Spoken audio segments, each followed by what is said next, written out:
नमस्कार दोस्तों, स्वागत है आपका आईएएस यात्रा में। फ्रेंड्स, आज के इस वीडियो में हम बात करने वाले हैं राष्ट्रीय पिछड़ा वर्ग आयोग और आर्टिकल 340 के विषय में। फ्रेंड्स, काफ़ी ज़्यादा इंपॉर्टेंट टॉपिक है। चाहे आप यूपीएससी की तैयारी कर रहे हैं या किसी भी कॉम्पिटिटिव एग्जाम की यदि आप तैयारी कर रहे हैं तो आपके लिए वीडियो काफ़ी ज़्यादा इंपॉर्टेंट होने वाला है। तो स्किप बिल्कुल मत कीजिएगा, वीडियो को एंड तक देखिएगा। फ्रेंड्स, ओबीसी उप वर्गीकरण आयोग का कार्यकाल 6 महीने बढ़ा दिया गया है, इस कारण से ये चर्चा में है। तो फ्रेंड्स, शुरू करते हैं आज के इस वीडियो को। सबसे पहले हम विस्तार से ये जान लेते हैं कि ये चर्चा में क्यों है। केंद्रीय मंत्रिमंडल ने अन्य पिछड़ा वर्ग अर्थात ओबीसी के भीतर उप वर्गीकरण से जुड़े मुद्दों पर गौर करने के लिए गठित आयोग के कार्यकाल को 31 जनवरी 2022 तक विस्तारित करने को मंजूरी दे दी है। यह आयोग का 11वां विस्तार है, जिसे शुरुआत में मार्च 2018 में अपनी रिपोर्ट जमा करनी थी।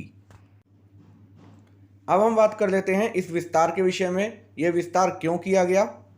यह आयोग को विभिन्न हितधारकों के साथ परामर्श के बाद अन्य पिछड़ा वर्ग के उप वर्गीकरण से जुड़े मुद्दों पर एक व्यापक रिपोर्ट प्रस्तुत करने में सक्षम बनाएगा।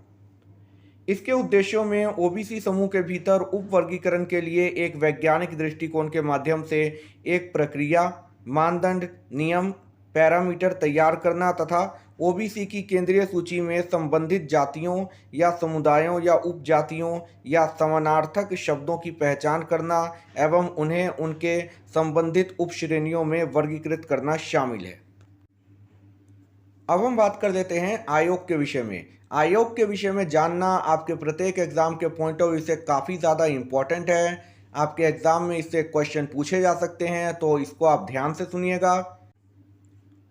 2 अक्टूबर 2017 को राष्ट्रपति के अनुमोदन के उपरांत संविधान के आर्टिकल 340 के तहत गठित इस आयोग को रोहिणी आयोग भी कहा जाता है। तो ये आपको याद रखना होगा, काफ़ी ज़्यादा इम्पोर्टेंट है ये। इसका गठन केंद्रीय ओबीसी सूची में 5000 विषम जातियों को उप वर्गीकृत करने के कार्य को पूरा करने के लिए किया गया था, ताकि केंद्र सरकार की नौकरियों और शैक्षणिक संस्थानों में अवसरों का अधिक समान वितरण सुनिश्चित किया जा सके। वर्ष 2015 में राष्ट्रीय पिछड़ा वर्ग आयोग अर्थात national commission for backward classes NCBC ने सिफारिश की थी कि ओबीसी को अत्यंत पिछड़े वर्गों, अधिक पिछड़े वर्गों और पिछड़े वर्गों के रूप में वर्गीकृत किया जाना चाहिए। एनसीबीसी को सामाजिक और शैक्षिक रूप से पिछड़े वर्गों के संबंध में शिकायतों तथा कल्याणकारी उपायों की जांच करने का अधिकार है। अब हम जान लेते हैं भारतीय संविधान के आर्टिकल 340 के विषय में कि यह क्या कहता है। भारतीय संविधान के आर्टिकल 340 के अनुसार भारतीय राष्ट्रपति सामाजिक और शैक्षिक दृष्टि से पिछड़े वर्गों की दशाओं की जांच करने के लिए तथा उनकी दशा में सुधार करने से संबंधित सिफारिश प्रदान करने के लिए एक आदेश के माध्यम से आयोग की नियुक्ति कर सकते हैं।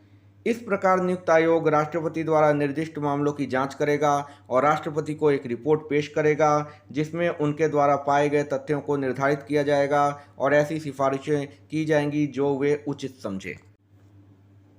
राष्ट्रपति इस प्रकार प्रस्तुत की गई रिपोर्ट की एक प्रति संसद के प्रत्येक सदन के समक्ष रखने के लिए एक ज्ञापन के साथ उस पर की गई कार्रवाई को स्पष्ट करेगा। अब हम बात कर देते हैं अन्य पिछड़ा वर्ग अर्थात ओबीसी आरक्षण के विषय में। वर्ष 1953 में स्थापित कालेलकर आयोग राष्ट्रीय स्तर पर अनुसूचित जातियों और अनुसूचित जनजातियों के अलावा अन्य पिछड़े वर्गों की पहचान करने वाला प्रथम आयोग था। ये काफ़ी ज़्यादा इंपॉर्टेंट है, ये आपको प्रत्येक एग्जाम के पॉइंट ऑफ व्यू से याद रखने की ज़रूरत है। मंडल आयोग की रिपोर्ट, जिसमें 1980 में ओबीसी जनसंख्या 52% होने का अनुमान लगाया गया था और 1257 समुदायों को पिछड़े के रूप में वर्गीकृत किया गया था। इसने ओबीसी को शामिल करने के लिए मौजूदा कोटा, जो केवल एससी एसटी के लिए था, को 22.5% से बढ़ाकर 49.5% करने की सिफारिश की थी। केंद्र सरकार ने ओबीसी के लिए यूनियन सिविल पदों और सेवाओं में 27% सीटें आरक्षित की और कोटा बाद में केंद्र सरकार के शैक्षणिक संस्थानों में लागू किया गया।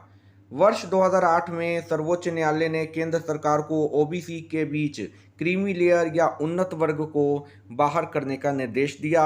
102वें संविधान संशोधन अधिनियम 2018 ने राष्ट्रीय पिछड़ा वर्ग आयोग एनसीबीसी को संवैधानिक दर्जा प्रदान किया, जो पहले सामाजिक न्याय और अधिकारिता मंत्रालय के तहत एक वैधानिक निकाय था।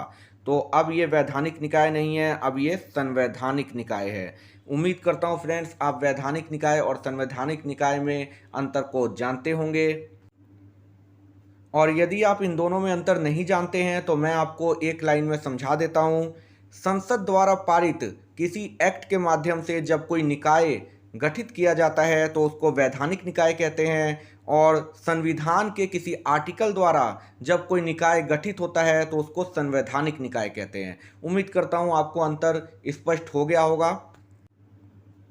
तो फ्रेंड्स ये है इस वीडियो का अंत, और उम्मीद करता हूँ कि आपको इस वीडियो से ज़रूर कुछ जानने, समझने और सीखने को मिला होगा। और यदि आपको ये वीडियो अच्छी लगी हो तो अपने दोस्तों तक भी शेयर कीजिएगा इसको, और मेरे इस चैनल को सब्सक्राइब कर लीजिए। इसी तरह की वीडियो नोटिफिकेशन जल्द से जल्द पाने के लिए बेल आइकन को भी ज़रूर दबा दीजिए, ताकि हमारी वीडियो अपलोड होते ही आप तक पहुँच जाए। तो friends good bye and take care. Thank you for watching friends.